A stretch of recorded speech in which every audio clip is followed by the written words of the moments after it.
జిల్లా యువజన కాంగ్రెస్ ఆధ్వర్యంలో సిరిసిల్ల బ్రిడ్జిపై నిరసన, నీట్ పరీక్ష పేపర్ లీకేజీకి నిరసనగా విద్యార్థుల యొక్క ఆవేదన.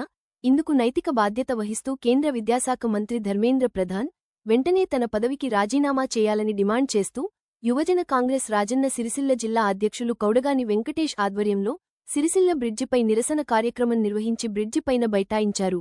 ఈ కార్యక్రమంలో యూత్ కాంగ్రెస్ జిల్లా అధ్యక్షుడు కౌడగాని వెంకటేష్, యూత్ కాంగ్రెస్ సిరిసిల్ల నియోజకవర్గ అధ్యక్షుడు చుక్కా రాజశేఖర్, వేములవాడ నియోజకవర్గ అధ్యక్షుడు న్యాత నవీన్, యూత్ కాంగ్రెస్ రాష్ట్ర అధికార ప్రతినిధులు రెడ్డిమళ్ల భాను, గుడిసె ప్రభాకర్, యూత్ కాంగ్రెస్ జిల్లా ప్రధాన కార్యదర్శులు నాగం మురళి, శేఖర్ సౌర్యనాయక్, ఎడ్ల తిరుపతి, వేములవాడ నియోజకవర్గ యువజన కాంగ్రెస్ మాజీ అధ్యక్షులు ధర్మపురి శ్రీనివాస్, సిరిసిల్ల టౌన్ అధ్యక్షులు పోగుల దేవరాజు రెడ్డి, తంగలపల్లి మండల అధ్యక్షులు ఎగుళ్ల ప్రశాంత్, గంభీరావుపేట మండల అధ్యక్షులు గంగోళ్ల స్వామి, చుక్క రామస్వామి, దండుగుల శేఖర్, నక్క సాయి, ఎండి సోహెల్, నక్క నవీన్, శ్యాగకుమార్, రాగుల చరణ్, షేక్ ఇర్ఫాన్ మరియు తదితరులు పాల్గొన్నారు.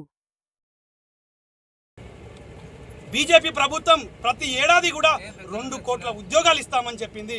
కానీ ఇప్పటి వరకు కూడా ఉద్యోగాలు ఇవ్వలేదు. ఇవ్వకపోగా తెలంగాణ రాష్ట్రంపై నిరంతరం కూడా వారు మరి విద్యా పరంగా కావచ్చు, ఆర్థిక పరంగా కావచ్చు ఇబ్బందులకు గురి చేస్తూ ఉన్నారు.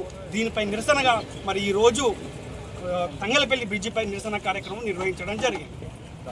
ఈరోజు రాష్ట్ర యువజన కాంగ్రెస్ పిలుపు మేరకు సిరిసిల్ల జిల్లా కేంద్రంలో నీట్ పరీక్షల లీక్పై ఈరోజు యూత్ కాంగ్రెస్ ఆధ్వర్యంలో ధర్నా చేయడం జరుగుతూ ఉంది.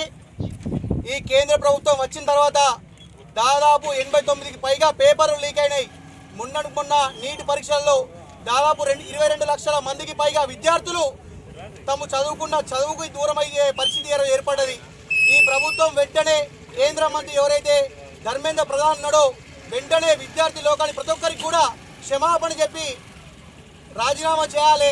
లేని పక్షంలో నరేంద్ర మోడీ గారైనా కూడా కేంద్ర క్యాబినెట్ నుంచి తొలగించాలని చెప్పి యువజన కాంగ్రెస్ పక్షాన డిమాండ్ చేస్తూ ఉన్నాం.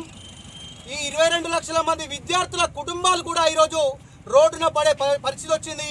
వీళ్ళు కంటికి కొనుక్కు లేకుండా చదువుకుంటూ ఏదో పరీక్ష రాద్దాం, ఏదో మంచి ఉద్యోగం చేద్దామని చెప్పి విద్యార్థులందరూ కళ్ళగంటారు. వాళ్ళ కళ్ళల్ని కూడా వాళ్ళు ఆవిరైపోయిన పరిస్థితి ఏర్పడతా ఉంది. వెంటనే ఈ బీజేపీ ప్రభుత్వం ధర్మేంద్ర ప్రధాన్ గారిని బర్తరఫ్ చేయాలి. లేని పక్షంలో భారతీయ యువజన కాంగ్రెస్, రాష్ట్ర యువజన కాంగ్రెస్ ఆధ్వర్యంలో ఢిల్లీలో పెద్ద ఎత్తున ఆందోళన కార్యక్రమం చేపడతామని చెప్పి హెచ్చరిస్తా ఉన్నాం. మోడీకి